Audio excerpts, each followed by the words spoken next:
On a rain-soaked highway, under the flickering lights of a police cruiser, stood a man who had worn the uniform of the United States military with pride, a man who had faced enemy fire overseas, only to return home and be treated as a threat in his own country. His name was Marcus Williams, a decorated black veteran whose calm eyes met the barrel of a trembling gun held by a young white officer. In that moment, medals meant nothing. His honor was invisible. All that remained was skin and fear. This isn't just a story about one man's confrontation with racism, it's a story about a system that sees color before character, and a nation still wrestling with its conscience. What unfolded next would ignite outrage, spark a movement, and challenge everything we thought we knew about justice and identity. It was supposed to be just another drive home. The kind of night Marcus Williams had lived through 1,000 times, quiet, uneventful, marked only by the hum of tires against a lonely stretch of asphalt. The dashboard clock glowed 11:42 p.m.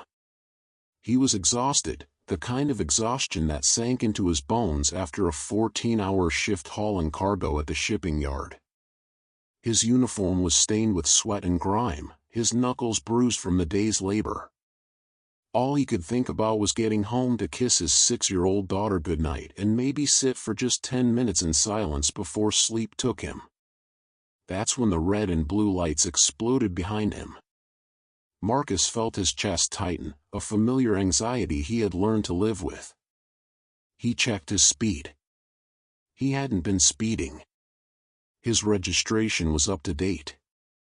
Still, he slowed, signaled, and pulled over as the cruiser drew close. His hands instinctively moved to the top of the steering wheel, open, visible, non-threatening. He could hear his own heartbeat now, fast and heavy in his ears. A voice inside him whispered the rules, the ones his father had drilled into him, the same ones he would someday teach his daughter. Stay calm. Don't argue. Keep your hands visible. Survive.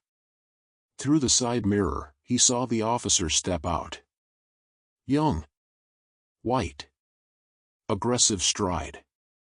The officer's hand was already near his holstered weapon. Marcus swallowed hard. He lowered his window halfway, offering a polite, "Good evening, officer." But the officer didn't respond with the same professionalism. "Whose car is this?" he barked, suspicion laced in his tone.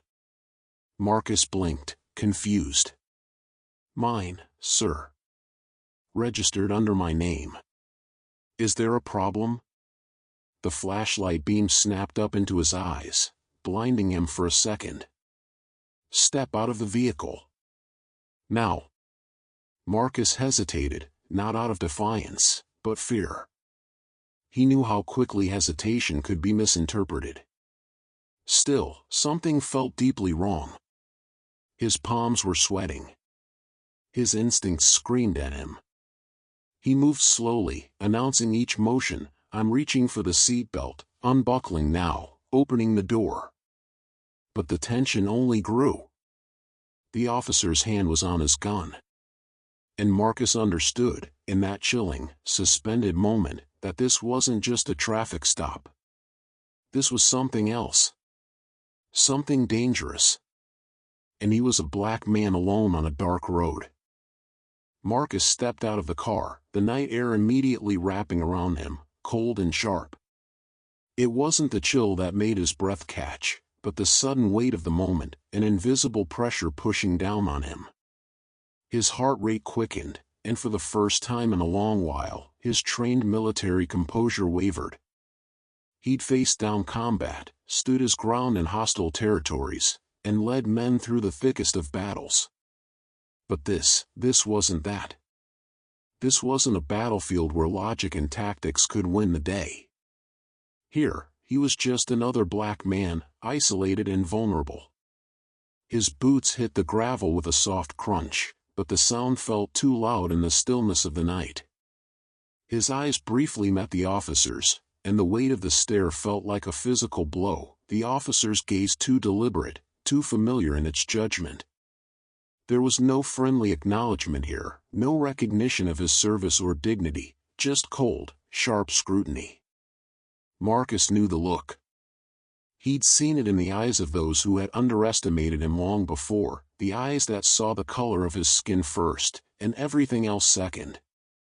The officer, young, with a jaw tight from arrogance, barked at him, "Step away from the vehicle and keep your hands where I can see them." His voice was clipped, demanding, as if Marcus were already guilty of something. He didn't need to be told twice. Marcus moved with deliberate slowness, his movements careful to avoid any gesture that might be misinterpreted as resistance. He unbuckled his seatbelt, feeling the burn of the officer's eyes on him, the air between them thick with unspoken tension. His fingers grazed the door handle, and for a second, he hesitated. His military instincts screamed at him to take control, to defuse the situation with calm precision, but something in the pit of his stomach twisted painfully. This wasn't a mission. This was real, and it felt dangerously out of his hands. Stepping onto the pavement, Marcus stood tall as he could, trying to project the confidence he knew he still had. His posture was rigid, a soldier's poise, but the weight of the badge on his chest, the same badge that should have commanded respect, seemed irrelevant now. The moment wasn't about his rank, his service, or his credentials. It was about who he was to them. And to them, he was a threat. As the officer stepped closer, Marcus' heart began to pound in his chest, his mind racing. He had been trained to handle hostile situations, to keep his composure under fire, but nothing had prepared him for this. Nothing had prepared him for the invisible, suffocating weight of racial profiling. His skin, his very existence, felt like a crime in that moment. He swallowed hard, trying to steady his breath, but it was hard to keep his thoughts from spiraling. "Hands on the car," the officer demanded, his voice harder now, impatience creeping into his tone. The command sliced through the air like a whip, and Marcus didn't hesitate this time. His hands, stiff and careful, moved toward the hood of his car, pressing flat against the cold metal. Every muscle in his body screamed in protest, but he didn't let it show. His fingers trembled slightly, betraying the storm brewing inside him, but he forced his breathing to remain steady. "Stay calm. Keep it together. This isn't you. This is them." As the officer's hands moved to cuff him, the sharp clink of metal made Marcus flinch. His wrists were seized, pulled behind his back with brutal force. The cuffs tightened, biting into his skin, too tight, too harsh. The pain was physical, but it was the sting of humiliation that cut deeper. This wasn't a misunderstanding. This wasn't a bad judgment call. This was his skin. His identity. He was being treated like a criminal, reduced to the stereotype they expected. His mind buzzed, but his body moved on autopilot. He could feel his breath quicken, but he controlled it, forced himself to keep it steady. He wasn't sure how much longer he could keep his composure. The officer pressed him harder into the car, and his chest hit the hood with a jarring thud. The force of it was enough to make his breath catch in his throat. But he didn't flinch. He didn't protest. His jaw clenched, muscles taut, but he stayed silent. He wasn't giving them the satisfaction of seeing him break. Not today. The officer's rough handling didn't matter, he wasn't the one in control here. Not yet. As the other officer approached, hand on his baton, Marcus felt a surge of anxiety clawing at him. How bad could this get? His military training had prepared him for threats that were tangible, that could be seen, fought, and defeated. But this wasn't something he could physically battle. This was a battle of perception, of unjust authority, and his mind raced, scrambling for a way to diffuse it. The sting of unfairness was unbearable. He wasn't a criminal. He wasn't an enemy. He was a soldier, a man who had given everything for his country. But in their eyes, it didn't matter. The officer leaned in, close enough that Marcus could feel his breath against his ear, sharp and accusatory. "You're under arrest for suspicion of grand theft auto."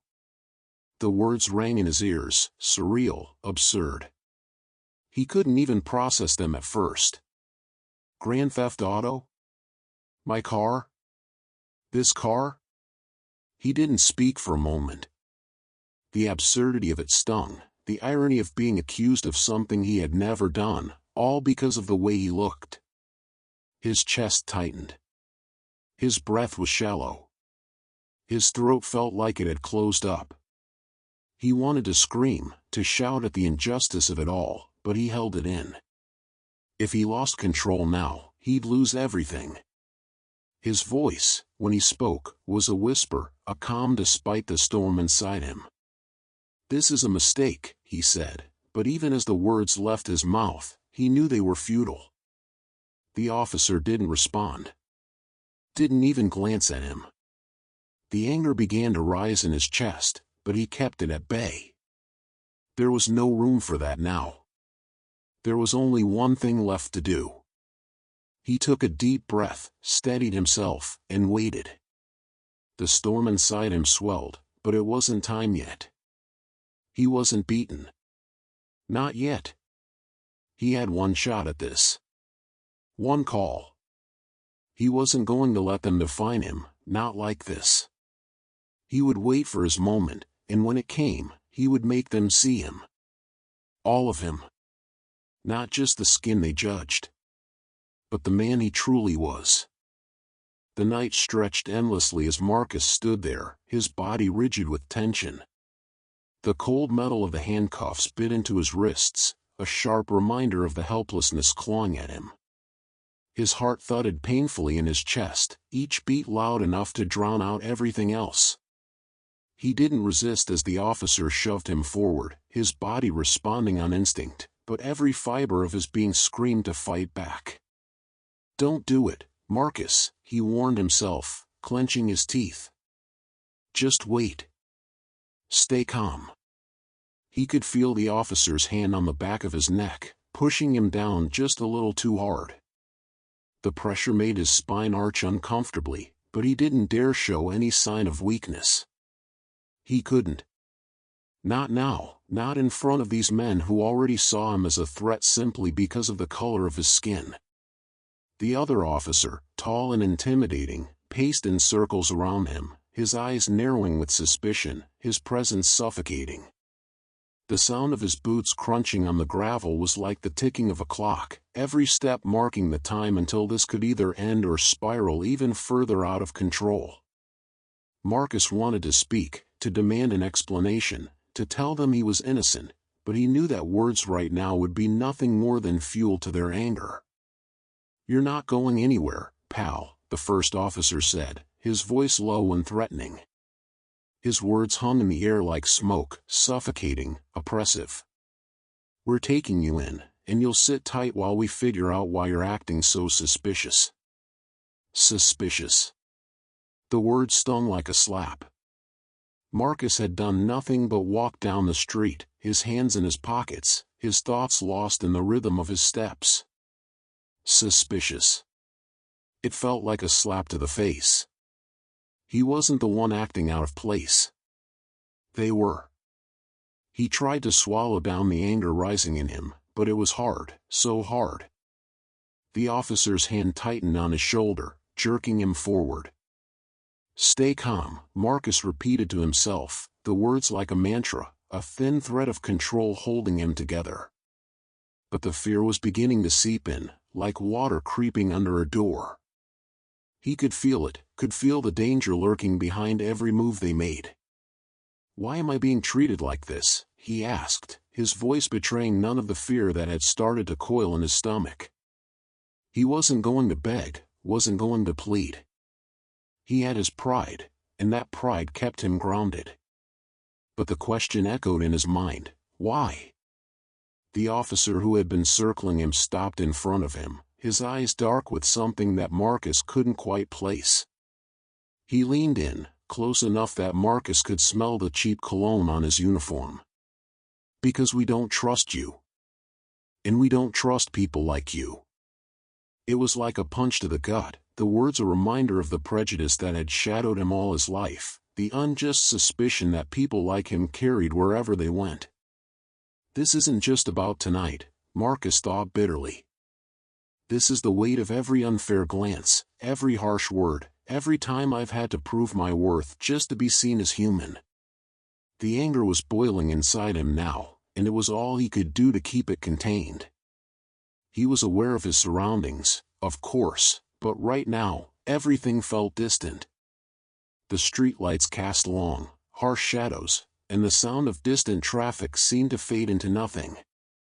All he could hear was his own heartbeat, pounding louder and faster in his ears, urging him to act, to scream, to fight. But he couldn't. He wouldn't give them that satisfaction. Another officer's voice broke into his thoughts. "What's the problem here?" The newcomer's voice was sharp, cutting through the tension like a knife. Marcus didn't need to look to know who it was. He could feel the shift in the air, more eyes on him, more hands at the ready. He braced himself, his breath shallow and fast, every muscle in his body coiled like a spring, waiting. "Why don't you answer him, huh?" The officer's voice was thick with mockery, a sneer curling at the edges of his words. "Or do you think you're too good to talk to us?" Too good? Marcus thought, the question slicing through him like a blade. He wasn't too good. He wasn't good enough for them. He wasn't good enough to be treated with respect, to be seen as anything more than a potential threat. And that realization, that truth, was almost worse than the humiliation of being manhandled in the street.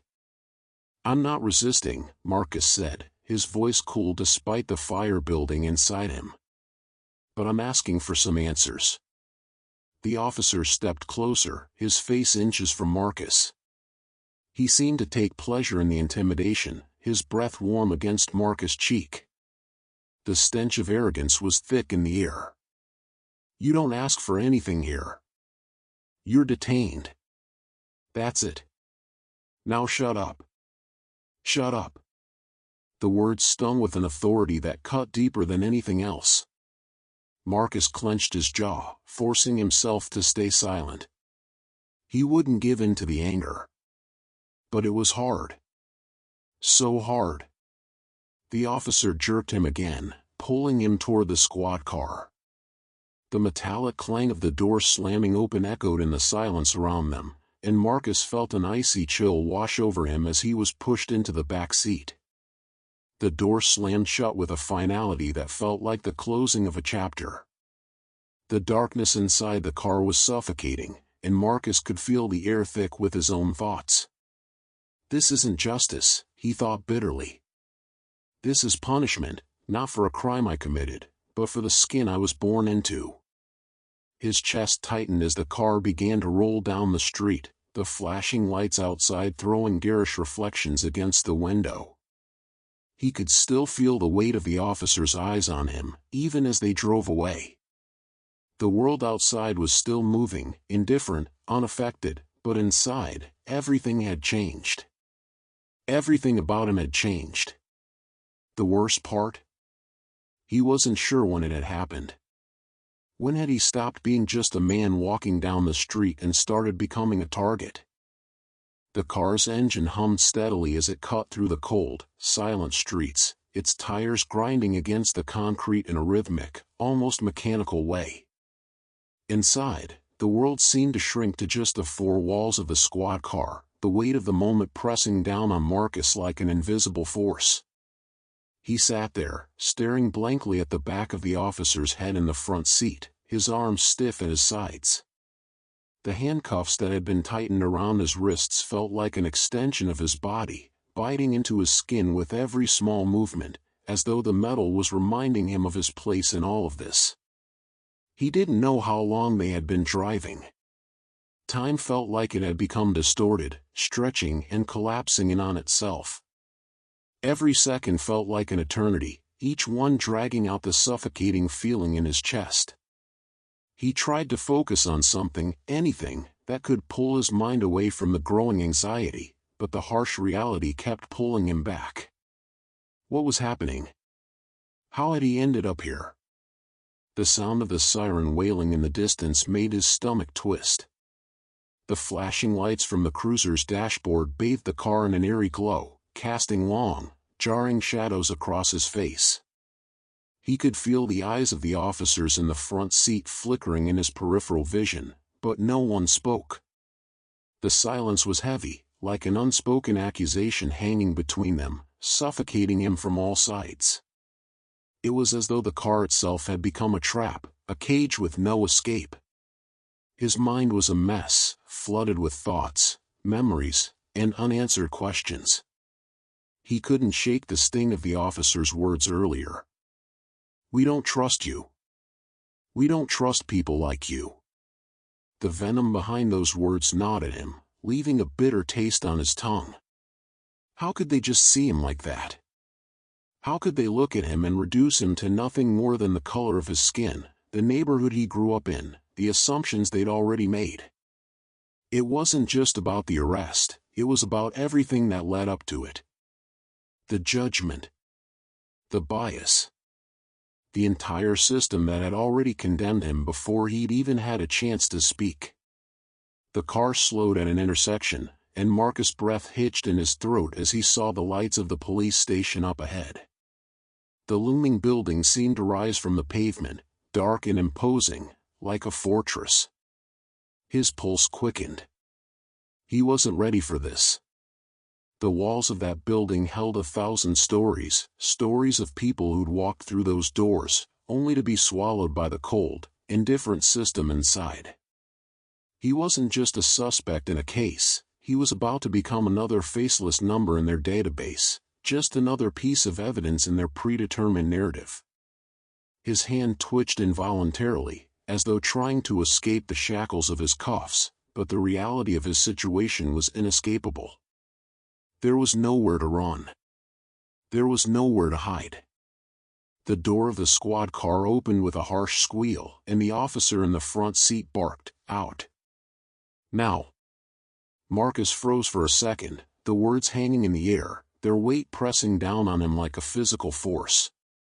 For just a moment, he considered staying seated, refusing to move, refusing to comply. But he knew that was futile.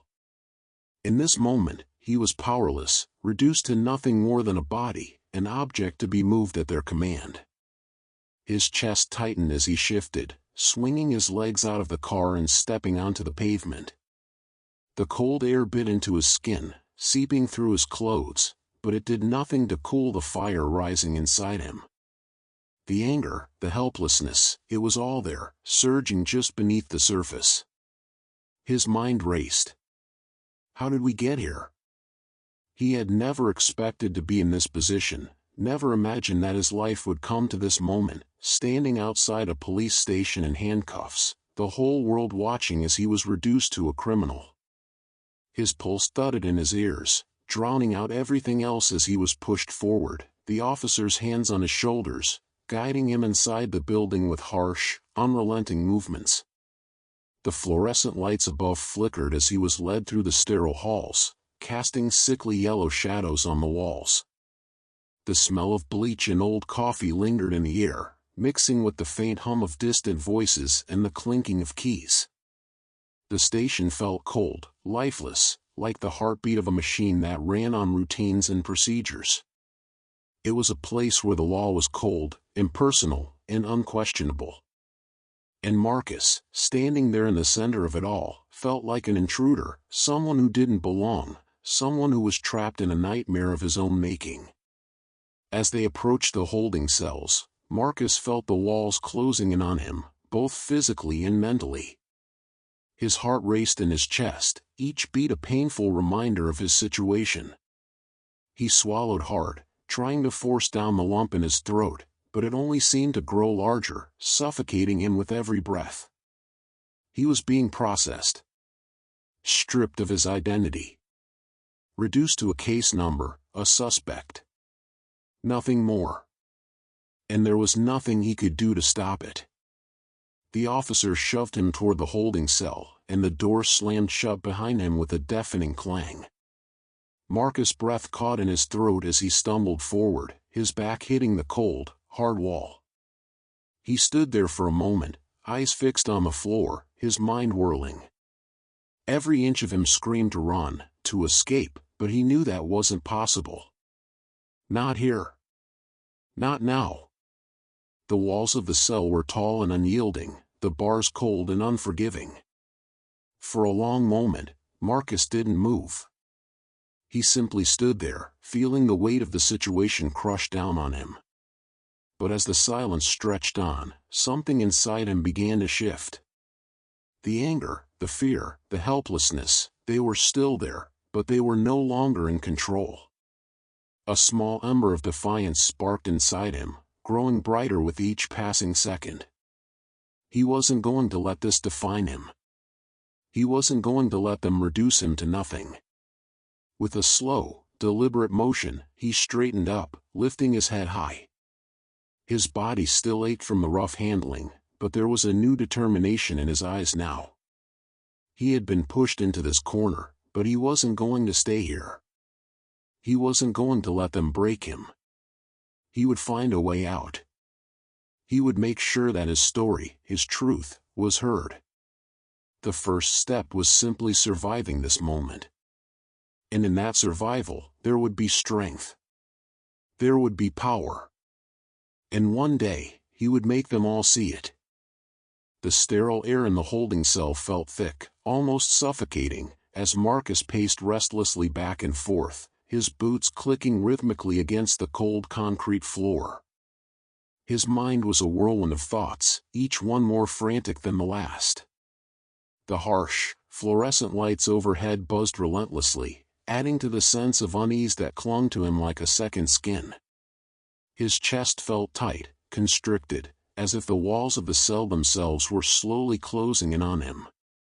Every step he took seemed to echo louder than the last, a constant reminder of his isolation. His mind kept returning to the moment of his arrest.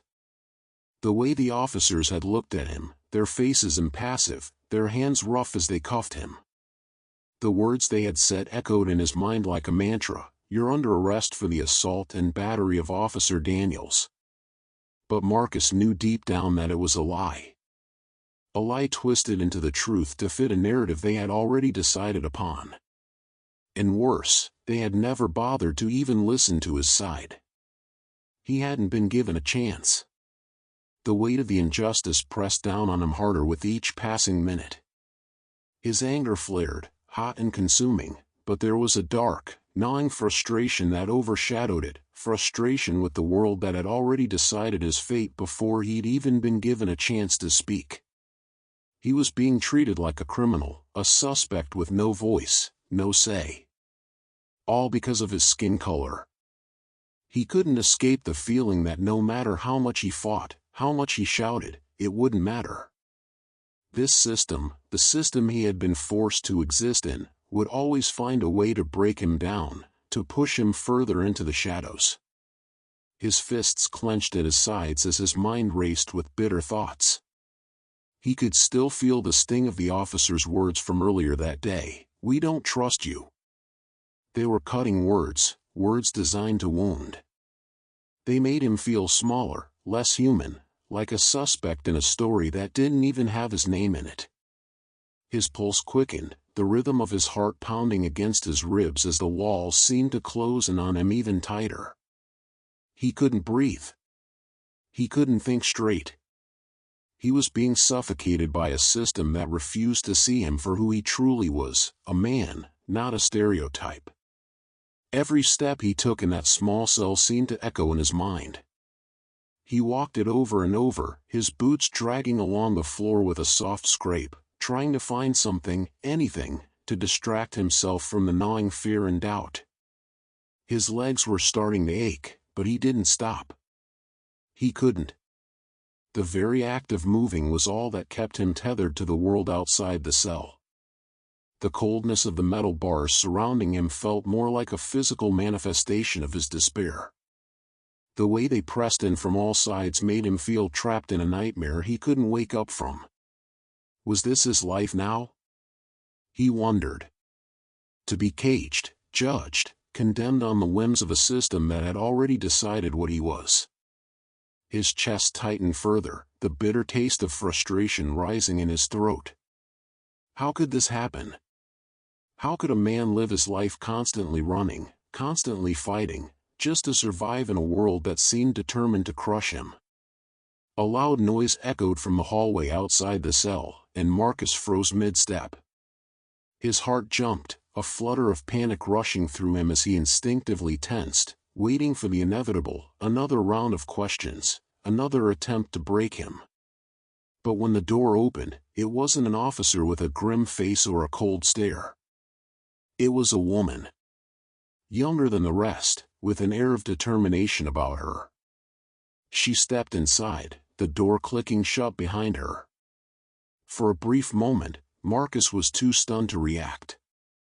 Her eyes met his, and there was something different about her gaze, something that made Marcus hesitate. It wasn't the usual coldness or indifference he'd seen in the eyes of the officers who had treated him like a criminal. No, there was something else in her eyes. Something that resembled doubt, or maybe even sympathy. He wasn't sure. But for the first time in hours, he felt something shift inside him. A small flicker of hope, so faint it was almost imperceptible, but it was there. "Marcus," she said, her voice steady but soft, not like the harsh commands he'd grown accustomed to. "We need to talk." The simple words struck him hard. We need to talk. Could this be the moment he'd been waiting for? The chance to explain himself, to finally have his side heard? Or was this just another ploy, another way to manipulate him into submission? His mind raced with possibilities, each one more terrifying than the last. He didn't know who to trust anymore. Was she genuinely there to help, or was this just another trap in a game he had no chance of winning? Her gaze never wavered, her eyes not looking at him like a prisoner, but as a person. She stepped closer, her presence calm, controlled. "I've been reviewing your case," she said, her voice barely above a whisper.